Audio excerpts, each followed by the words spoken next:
All right, everyone, welcome to the Real Estate Game Changers Show. I'm your host, Mike McKay, based in the Jacksonville, Florida market. And each and every week, we do this show with people who are changing the game of real estate all over the country. So, guys, this is a live show. So, if you have any questions, please put them in the comments for our guests to answer. Also, if anyone is in the Jacksonville area, we are actively hiring acquisitions people. If you have sales experience, feel free to reach out to us. You don't need real estate experience, but if you do have experience in sales, we can teach you everything you need to know about real estate. So this week on the show, we have Jesse Bibbee. Jesse, welcome to the show. Appreciate you having me on. Excited. Absolutely, man. So for the people who don't know you, could you share a little bit about how you got started in real estate and how that's led you to where you are today?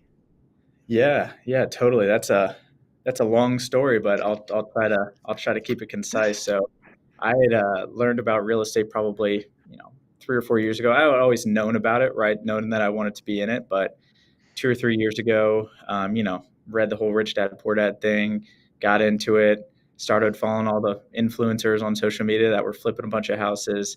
Then I actually found Collective Genius because they were all in Tampa at the same time. I'm in Tampa, right? And so it just kind of sparked in my head. I'm like, why are all the biggest people that I know that are flipping houses all here in Tampa? So I looked at this Collective Genius thing, and long story short, you know, I found Jason Medley, who's the founder and CEO of Collective Genius. I reached out to him, essentially just want to provide value to his group, do anything that I can to become involved.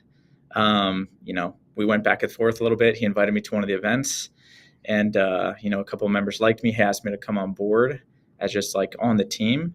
And so that's kind of what opened my eyes to real estate, right? Again, long answer to your short question, but it's necessary in order to get to bridge the gap of where I am now.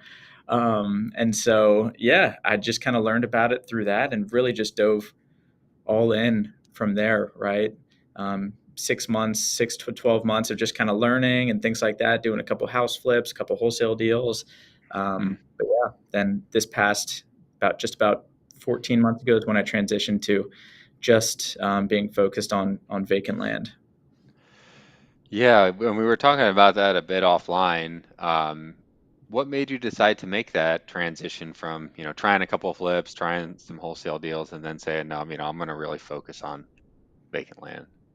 Yeah, that's a good question. So for me, I just kind of was spinning my wheels a bit, right? Like I was doing a lot of different approaches, right? Like I was reaching out to agents, I was doing all these different things to generate leads for houses, and really like I was getting deals, but I wasn't like when I thought about scaling what I was doing, really it just Mm, didn't seem fulfilling to me, or it wasn't like a business model that supported what I want my life to look like. And so I kind of mm, took a step back from everything. I'm like, all right, before I kind of do anything else, let me take into account like what I want my life to look like, what I want my business to look like, and then like craft something based on that.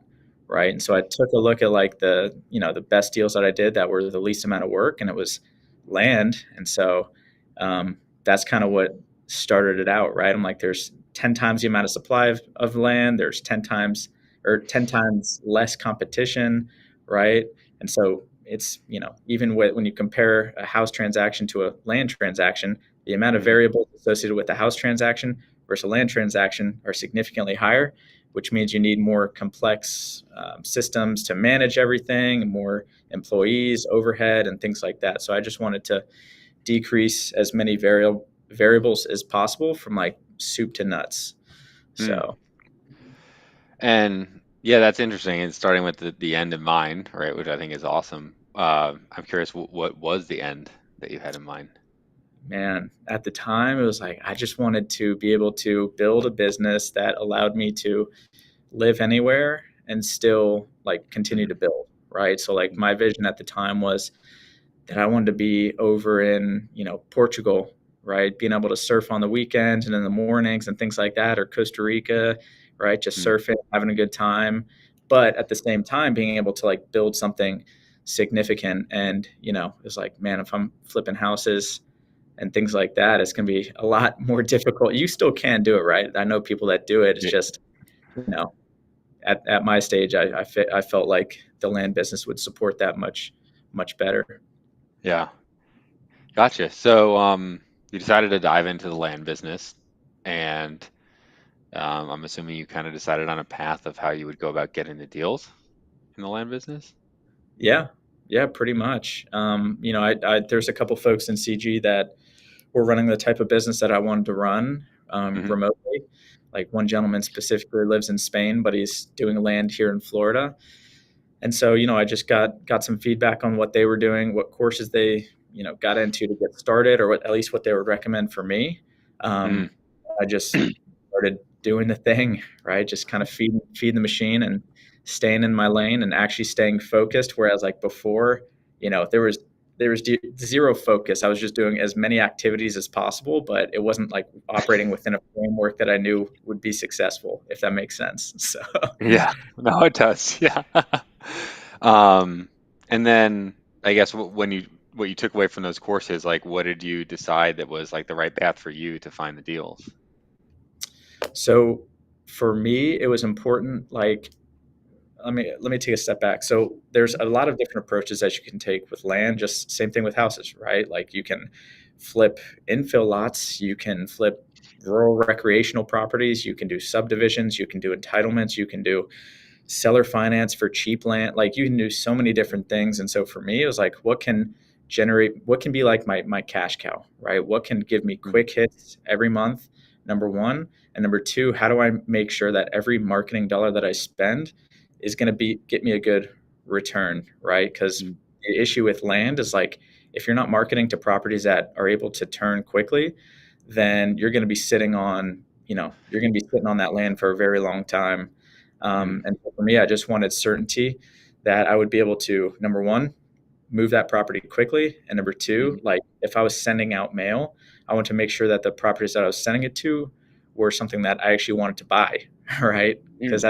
that's a big thing with land is, there's a lot of land out there, even in Florida, that's just kind of junky. So, and not Yeah. worth much. So, what did you decide that target was? Like, I guess I don't know much about land. We've done a few deals, but like, I guess what moves quickly in the land business, or what do you look for?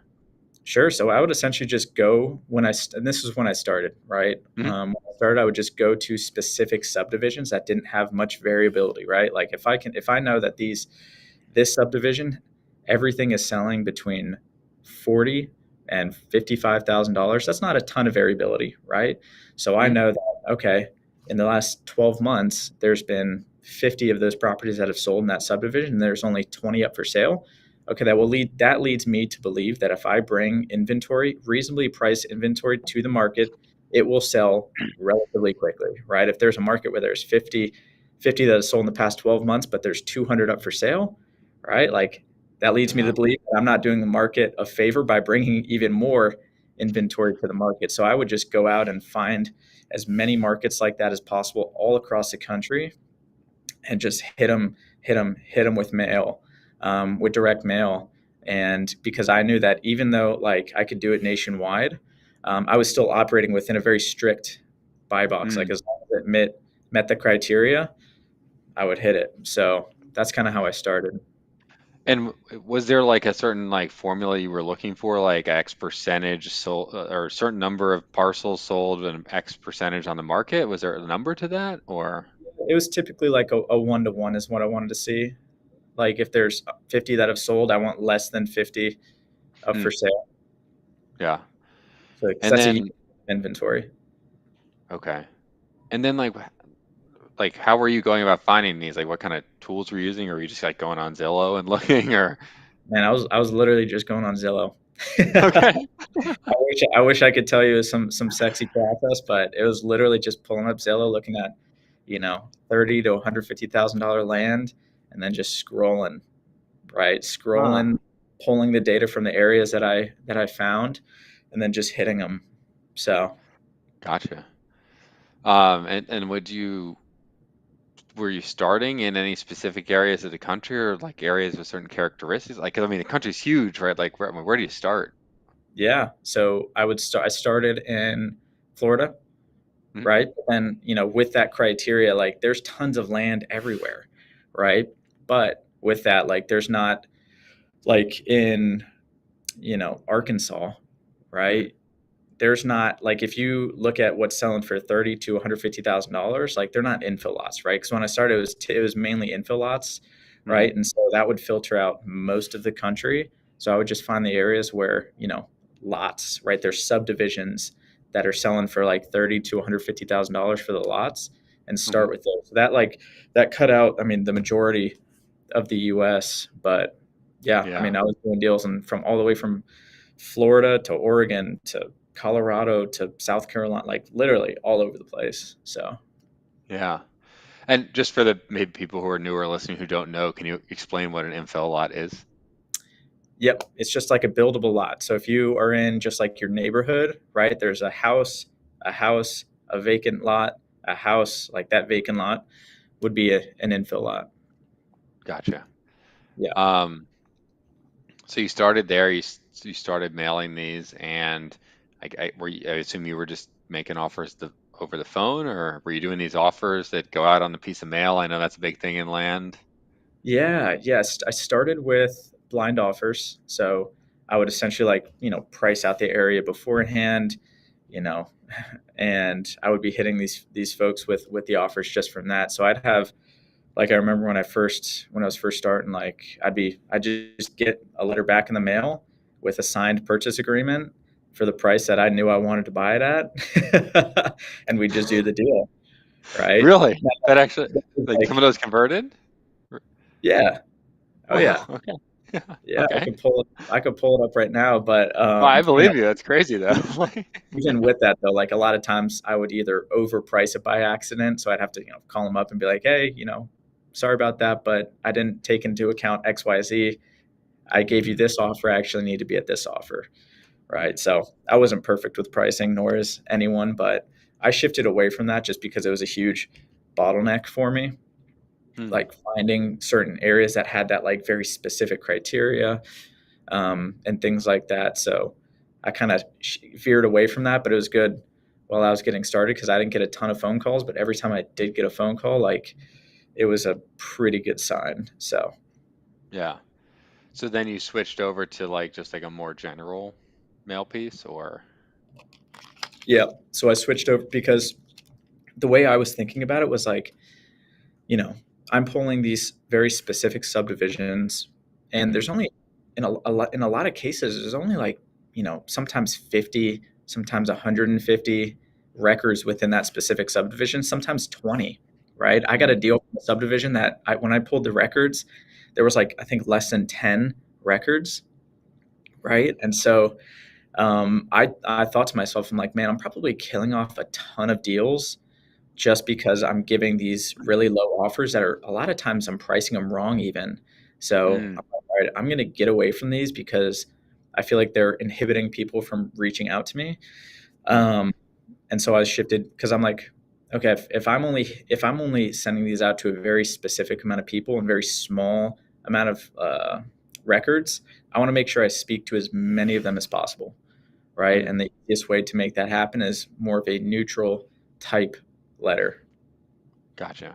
Yeah. And then, like, what's the plan with these once you contract them? Or I guess what was the plan back then? It's still just to purchase it and then resell it. Got it. So just buy it Yeah. and put it on the MLS. Just buy it and put it on MLS. And then do you, if you start doing a lot of these, I mean, I know you've in the past just over a year, you've done about 40. Are you able to borrow money on the land? I know that can sometimes, maybe that's just a myth in my head, but I've heard it's a little more difficult to borrow money on the raw land versus, a house. Yeah, it's much more difficult because there's no like hard money for land, right? There's really a few options. There's funders, right? Like JV funders, but they take 50% of your deal. And you have to have it at 50% of market value in order to make it work. Or you've got your own capital or Hmm. private money. So for Mm. me, I was able to leverage private money to do it. So I did the first couple with my own money, Hmm. but after that, I was able to raise private money, and that's kind of what's helped me be able to just increase the volume because most other people are just wholesaling them or using JV funders, so they need steep discounts for them to make anything. But for Mm, me, like, man, I can make 15 or 20 grand mhm. quickly, right? But I can still offer 65, 70%, right? If it's $100,000 property and I can get it for 65, I'll do it. But most Yeah. other people won't touch it unless they can get it at 50% because a funder won't fund it, right? And Mm, so helps me be able to do more deals when you have access to good capital. yeah. How did you go about kind of building up that network of private capital? So to be honest, my main source was someone not in my immediate family, but in the family realm.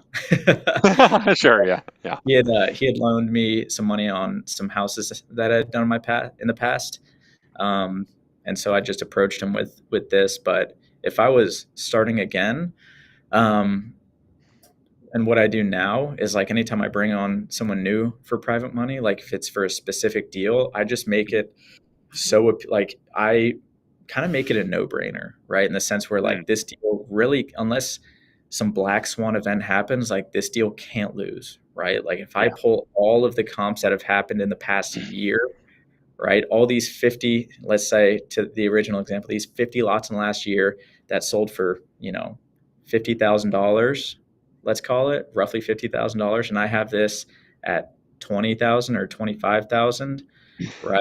And it's the identical lots. Like there's only this amount up for sale. Like if you really like mitigate your risk, make sure you look for wetlands and environmental risk and things like that. I feel like it might be a lot easier to attract private lenders because, I mean, there's not much that can go wrong within a span of a couple months if you're just flipping it. So, Sure. And that's an interesting point. Actually, I was going to ask next, like, what are the things that you have to look for? I guess let's start with infill lots. Like, what are the things that people should look out for if they are buying these to just flip them? yeah, you want to make sure they have access. I've been shocked to see that there's been people that have bought infill lots that don't have road access. So they're landlocked. They're Mm, like behind other properties. Um, I guess whatever course or person that taught them didn't teach them to scrub that out. But yeah, you just got to make sure you're getting a property that has legal access to it. You want to look for wetlands. Flood zone is as long as you take that into account with comps and stuff like that. I still buy wetlands and flood zone properties. mm. You just got to make sure you take that into account. So that gopher tortoises, right? Scrub jays, environmental things like that you always have to look out for, especially here in Florida. How do you figure out like those last things you said there? I've never heard of that before.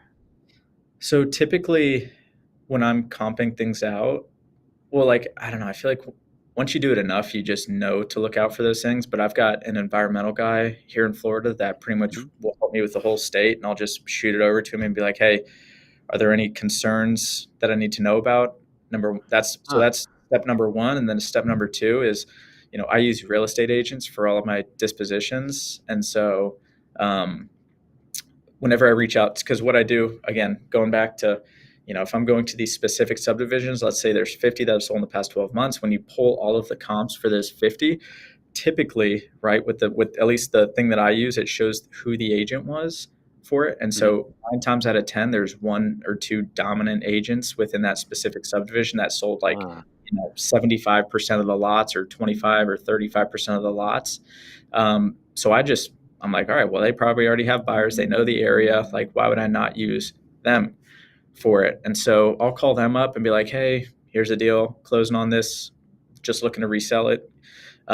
Is there anything that I need to look out for mhm. within the specific area? So I try to like have at least two or three checks and balances because sometimes like, you know, I miss things, right? Like there's one property right now here in Florida.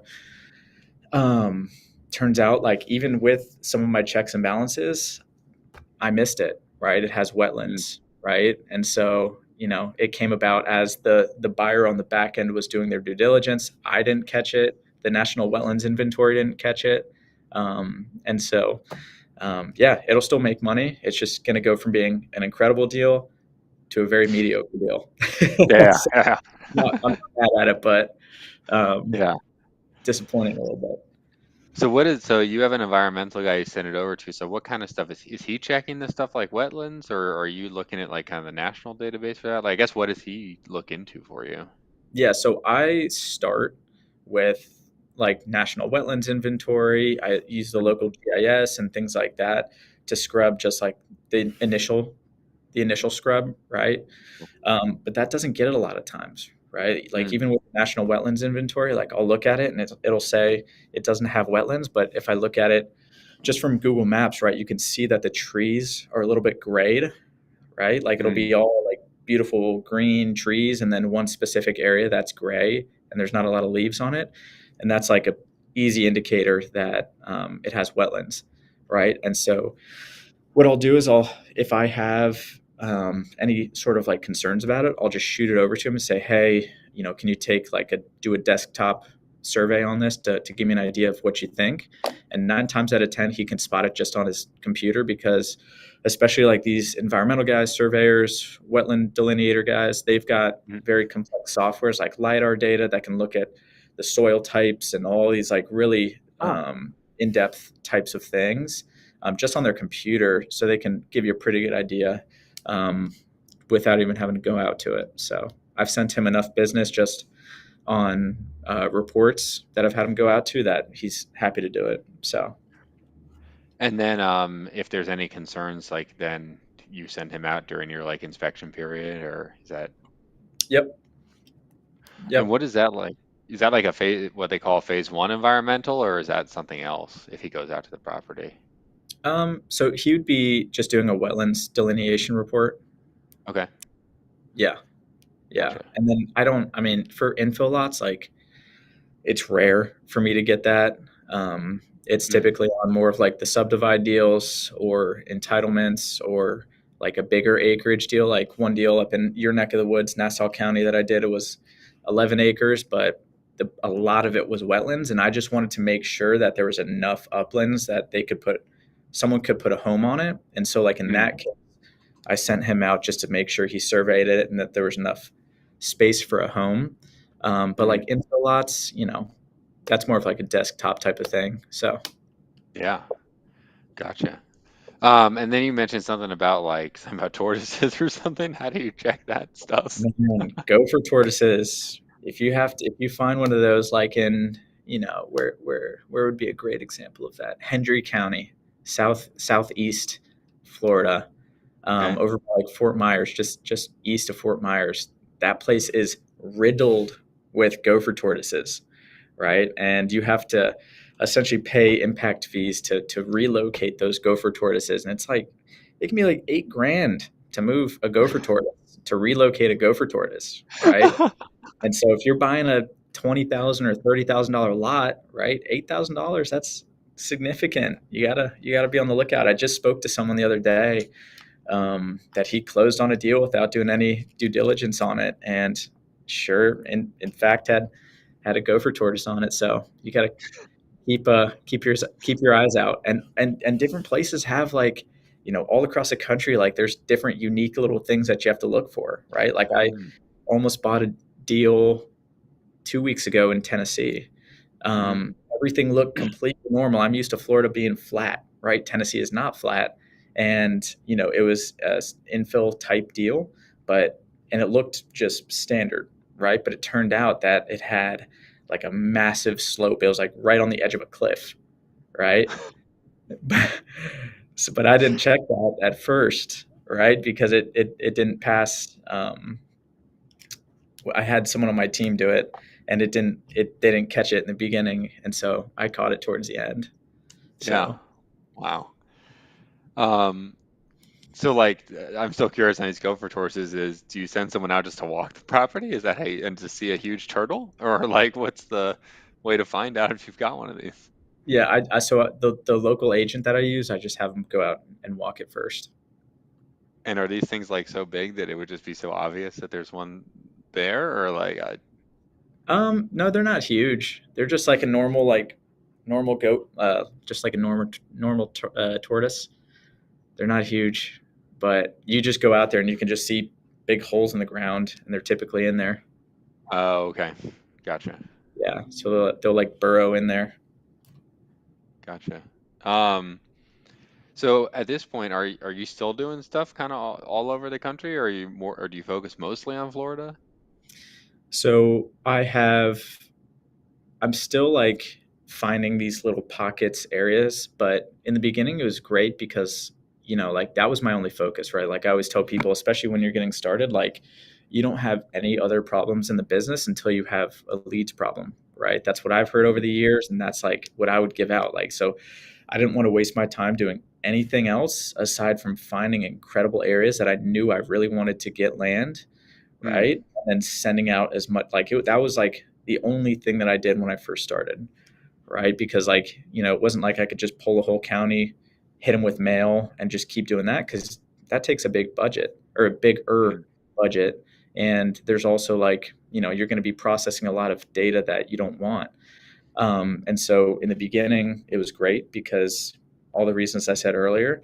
But mhm, now it's kind of shifted to doing that, but also going more countywide, going after some bigger deals as well for subdivides, and also doing a little bit more some inbound marketing as well. So like I'll run my own Facebook ads and stuff like that to get um, leads kind of all over the place. So interesting.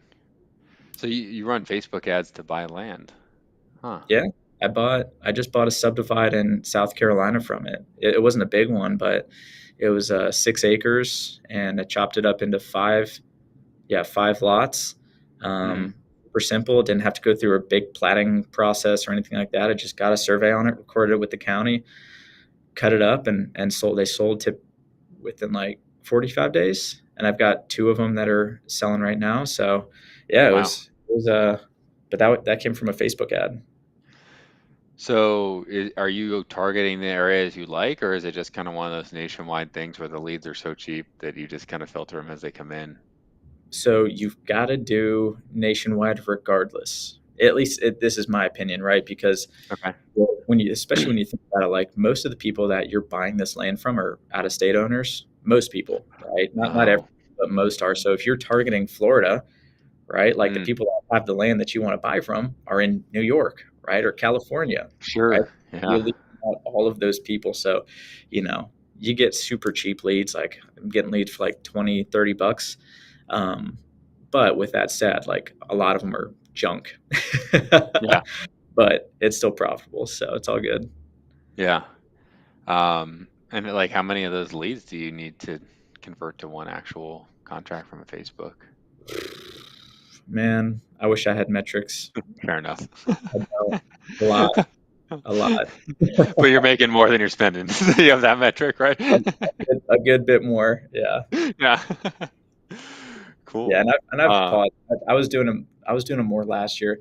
Like I paused it Mhm, because I wanted to focus more on like hyper targeting on like the areas and properties that I wanted. So I kind of put a pause to it because it was great because I was getting cheap leads. I got some good deals from it and things like that. But for me, like I didn't have a team to support like processing all of the shitty leads that would come in, and so I mm, just was like, all right, this is good, but let me put a pause on it and focus on what's great, which has been direct mail and targeting specific properties. So yeah. What other criteria outside of it, like, being in like, the areas where people are transacting, and obviously the ratio you mentioned before, what other criteria are you looking for to decide if you're going to mail an owner of a piece of land? I mean, that's like mainly what I'm looking for, right? Because Okay. like I don't. Again, this is me personally, but Mm, like I don't care as much about like the demographics, the median household. Like if I see that there's enough demand in an area within the last year that stuff mm, is moving, and then on the flip side that there's not a lot of supply for these folks to continue purchasing, like I don't care if that's in the hottest area in Florida or if that's in the middle of nowhere, Oregon, right? Like if I bring sure. inventory to that market, like that's what I'm. So does does that answer your question? That may not be a great answer, but Yeah, yeah, no, it does. I mean, I guess so. You guys don't, and you don't look at things like distress or anything like that. You know, I don't know. We do that a lot on the home buying and mobile home buying side. Looking for foreclosures and stuff. But I guess maybe that doesn't make as much sense in the land you business. know, I went I didn't go deep on that, but I spent some time really looking into that and having conversations with other people. But a lot of time, like these people aren't super distressed, right? They've just owned this land for a lot of time. There's not as much emotional attachment to this land as well. And so you build a good relationship with them, and Mhm. like a lot of times there's just not a ton of distress, right? There is still sometimes, and there's also a lot of title issues and things like that. But in terms of like foreclosures or tax delinquents and things like that, like I've hit those lists pretty hard, and to be honest, like I haven't had much success with it. So that could be me and the way that I'm processing that data or getting that data and things like that. But man, I'd rather just cast a wider net and just have more conversations with people than narrow it specifically down. Yeah. Are you only like mailing people who've owned it for a certain period of time or bought it for less than a certain price, or you just don't care? Or you just kind of, if it hits the other criteria, you just hit them? Yeah, I'll typically mail folks over that have owned it for over 5 years. Okay, Yeah, gotcha. so that's like the main thing. What, I guess, like, what is the reason that a lot of people are selling this? Like, I know on the home buying side, we have our list of probably 9, 10 standard things, right? But Yeah. when you call people, and what's their reason for selling it? Yeah, so a lot of times, they are in New York and they bought this land decades ago because they were going to move to Florida and build a home and retire here and things like that. And plans changed, right? Hmm. And when those plans change, like they've just been sitting on it, paying taxes for forever, right? Um, and they just don't want to do that anymore. And so when Hmm. we give them a call and have a conversation about that, then they're happy to. And then on the flip side, it's a lot of folks that have inherited that land, right, and don't really know much about it. Like yeah, inherited out of state owners. Yeah, I'd say those are like really the main two, at least that I deal with. The Sure. main two reasons. Gotcha. That makes sense. And then, you kind of got into land 13, 14 months ago. You've already done about 40 or so deals. What do you think allowed you to do that many deals in that period of time?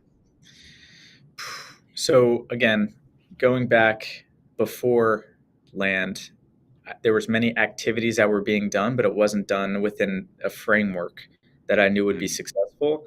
And I also didn't have a disciplined vision of what I wanted to do. But when I had the framework of what I know was successful based on the other folks that have done it and proven that model, number one. And then number two, my disciplined vision of like, okay, this is like, I'm putting blinders on, like, this is what I am doing.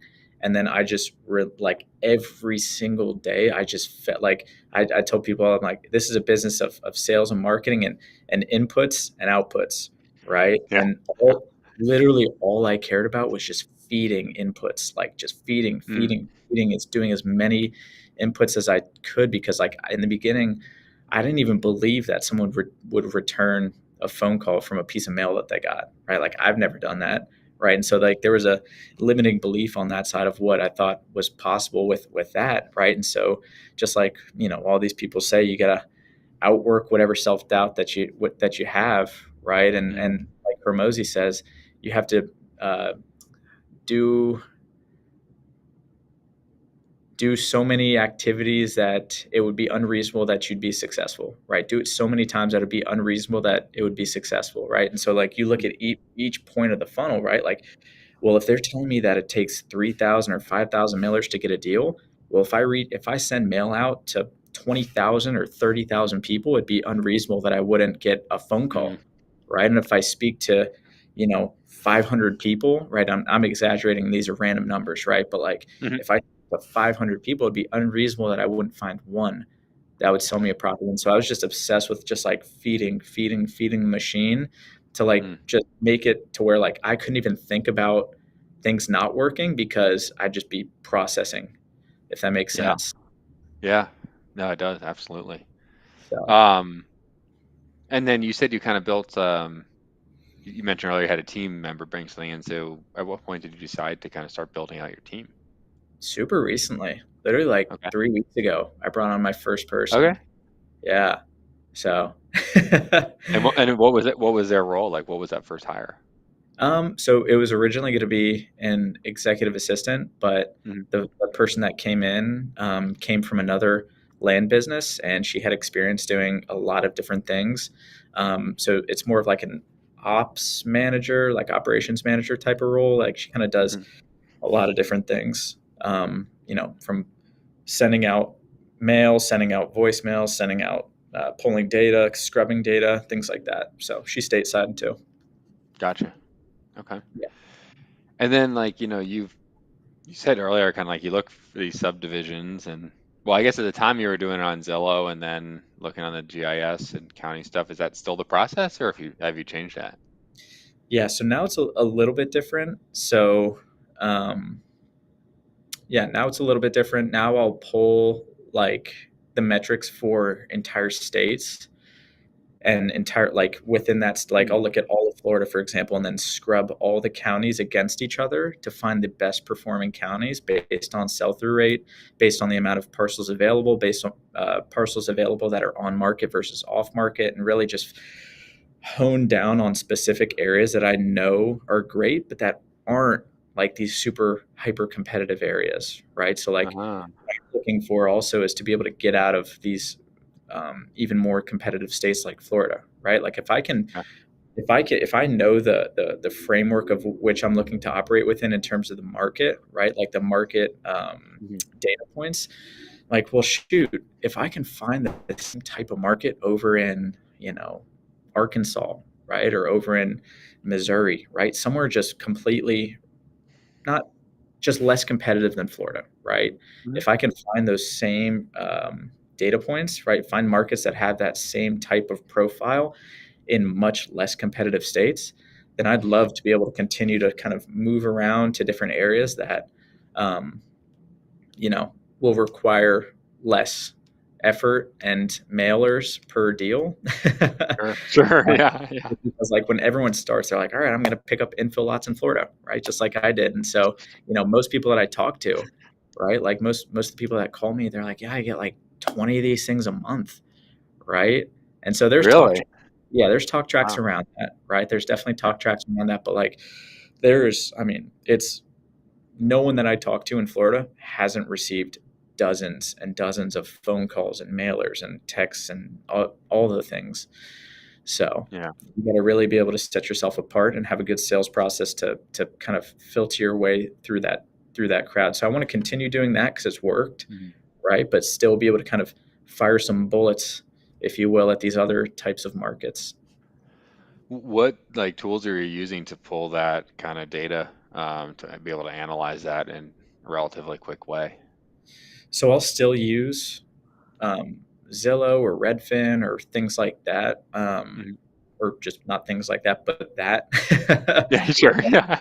But Yeah. then I'll just put it into spreadsheets, really. So it takes Okay. a bit of time, and like I could have a VA do it, but I find again, this is me still being new-ish. Like I still like having my hands on everything because every time I do something, I find something new about the process that like Mm. changes the way I think about things and it like evolves the process, right? And so if I just would have done it a couple times, handed it off to someone else, like Mm. my process would be nowhere near where it is today because like I said, every time I'm like learning something new, I'm like, I don't want to hand this off until like I've got like a real like until I feel great about what I'm doing.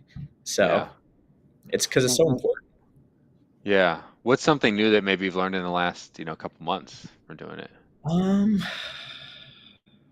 well, now that I've been getting into subdivides, Mhm. right? Like you can break markets. Like it's not just looking at one big market now. It's looking at, okay, well, yes, there's 200 that have sold in this county in the last year, but how many of those were, 0 to 5 acre or 0 to 1 acre, 1 to 2.5 acres, 2.5 to 5 acres, 5 to 10, 10 to 20, 20 to 40, and then 40 plus, right? Like, what does that look like? What does that breakdown look like? And then how can I Mm. look at markets that have, right? Like, if I'm looking at, because I want to get more into the subdivides, right? And so if I can Sure. see that a huge price discrepancy between 40 acres and Oh, 5 acres, right, in terms of like price per acre, then that's where the arbitrage play is, right? Like if I see that the 40-acre lots are going for, $7,500 per acre, right? And the 5-acre lots are going for 15K an acre.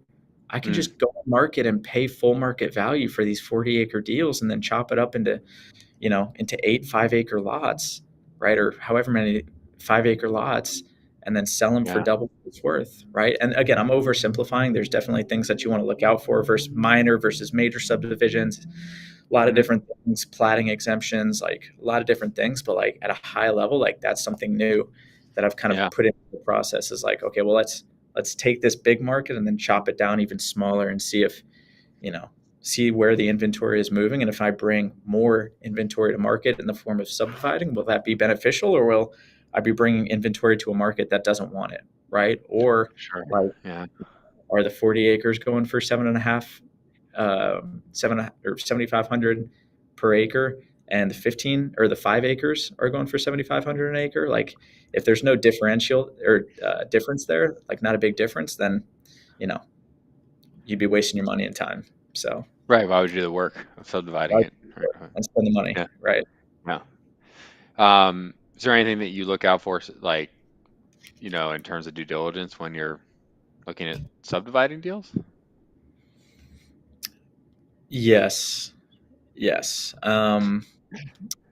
Really, just calling counties and like figuring out what Uh-huh. their subdivide process looks like. Mm, Like, that deal I did in South Carolina. All I did, like, there's like, again, I'm newer at this game, so I may not know all like the terms and stuff like that, but there's like different ways. There's minor subdivides, right, where mm, you're exempt from like the platting process, where you can literally just go and get a survey on it, submit it with the county, and that's all, right? You don't have to get any approvals or things like that from the county in order to do it, right? And so that makes it very seamless. You can buy that thing, list it already chopped up within just like that, right? mhm, But in other markets, right, like you have to go through the county, you've got to get approvals, and that takes time, that takes money. And so you just want to make sure when you're going to a new market, like you got to understand what their process looks like, and if you want to operate that way. So typically, you know, red states are typically easy states, your easier states to work with when it comes to subdivides, mhm. subdivide friendly. But even state level, you want to go county level and make sure that the counties that you're working in, they've got the right requirements for the types of deals that you want to be doing. Because minor subdivides look completely different than major subdivides, and major Mm, subdivides are completely different than entitlement deals, right? sure. So, Yeah. And then, on the mail side, I've heard this, and I'm curious if this is even true, that when you're mailing vacant land, the response rates are much higher than houses. And I mean, it's market to market, but a few people have told me that. I was curious what your experience is on response rates from direct mail. um, I I don't really believe that, to be honest. I Okay. guess it depends market to market and the type of land that you're going after, but for me, it's like a 0.35 response rate. Okay. Yeah. So it's only slightly higher than, I think we're like point 0.2 something. So it's not that okay. Nothing Yeah, crazy. Yeah. and it depends on how much you're As sending out. market to market. Yeah. Yeah. Yeah, Okay. for sure. Interesting. Um, what other stuff, like, would you think that someone who might be considering getting into flipping land should know? It if you don't, someone should just know that, like, in houses, right? People always say like you make your money when you buy it, right? You make your money on the buy, and that's very true, right? But Hmm. with land, like you can't rent out land if things go wrong, right? You can't like it's dirt, right? And so like I always say like you make your money when someone puts money in your pocket when you sell that thing, right? And so Mm, just make sure that if you're getting into land, like I see so many people that go after these terrible areas that, their inventory just sits for 6 to 12 months. And like when you're in the beginning stages, like cash is your best friend, right? Just generating cash quickly is your best friend. And if you go after markets where you're going to be just sitting on that dirt for 6 to 12 months, then you're never going to really be able to build a big business unless you've got a ton of private money behind you that's willing to be at high risk, right? Because their stuff is sitting for a while, right? Mm, And so I think the biggest thing is just make sure you find great properties and great locations, um, and just generate cash as quickly as possible. yeah. And I know you said you use the agents who are doing most of the sales in the subdivisions. How I actually don't know the answer. Is how are agents compensated on a land sale? Is it the same percentage or is it maybe more because it's like, if you're selling a 30K piece of land, I mean, if you're making 2%, I mean, Yeah, I don't know. Like, is that appealing to someone? I don't know the answer. you know, if so, it depends. I'll say most people, especially for land deals under like 75K, Yeah. most of them will take 8 to 10%. I would offer it like if I found a great agent, right? I'd be happy to pay them 8 to 10%, right? If they're Yeah. if they're doing what they need to be doing, um, you know, they bring me buyers quickly and things like that. Because a lot of times, especially if they've done a lot of business in the area, they're the dominant force within that subdivision, and buyers are calling them, right? So I'm willing to Mm, pay a little bit of a premium for that.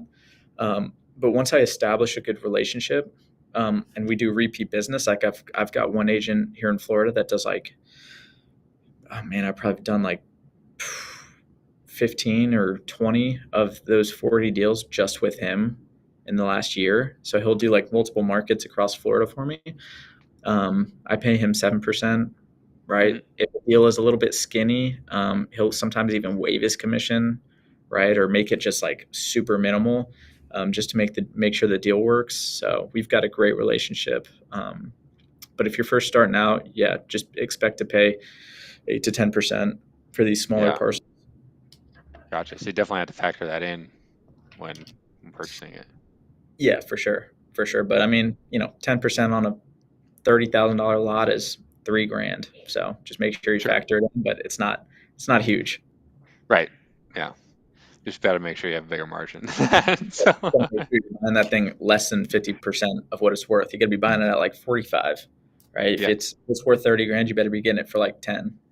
Yeah. So Gotcha. Um, let's talk about something different. Maybe we were talking a little bit offline about your impossible list. Do you want to share with everyone what that is? sure, yeah, yeah, happy to. Yeah, the impossible list. It's something that it was like an exercise that I did maybe like 3 years ago, right? And it was like at the time I just felt like I was like kind of like coming up with things that I wanted to do. I'm like, I feel like I need to like cast a vision of like what I want, like just all of like my goals, right? Mhm, But more of like a bucket list, but it's like a bucket list mixed with like more immediate type of goals because I mm, feel like a bucket list is like a, go do these things in the next 30 years, but I wanted more of like an urgent bucket list, right? And so mm, I got this idea from someone else that I follow that does a lot of crazy cool things. And so I just ripped his idea off and came up with like, you know, my bucket for fitness, for giving back, for adventures, for travel, like for all the different like buckets of my life. And just like put all the goals that I wanted to accomplish within it. And then I can just go in and add things, take things off, cross them off. Like when I first started, it was like, I want to do a sprint triathlon, and then I crossed that out, and then I did it, and then I did an Olympic, and then a half Ironman, and then an Ironman, and then an Ultraman. So it's like you constantly are like slashing it off, but once you slash it off, you have to put the next one, right? So okay. Yeah. so you do, like when I was learning how to climb, it was like, okay, do a 5.7, right? In Mm, climbing parts, then do a cross it off, do a 5.8, then do a 5.9, or a V2, V3, V4, V5, V6, right? And then you're mm, just like, I don't know, it's just like I like it because it brings your goals into the present. And then once you like, I like crossing things off a list, mhm, right? Because then it's like, all right, now it's the next thing, right? yeah. So, Very cool. Very so cool. Well, we're getting close to the end here, and there's always two questions I like to ask at the end. And the first one is, what is the craziest or most uncomfortable situation that you have ever experienced in a real estate deal? the craziest situation.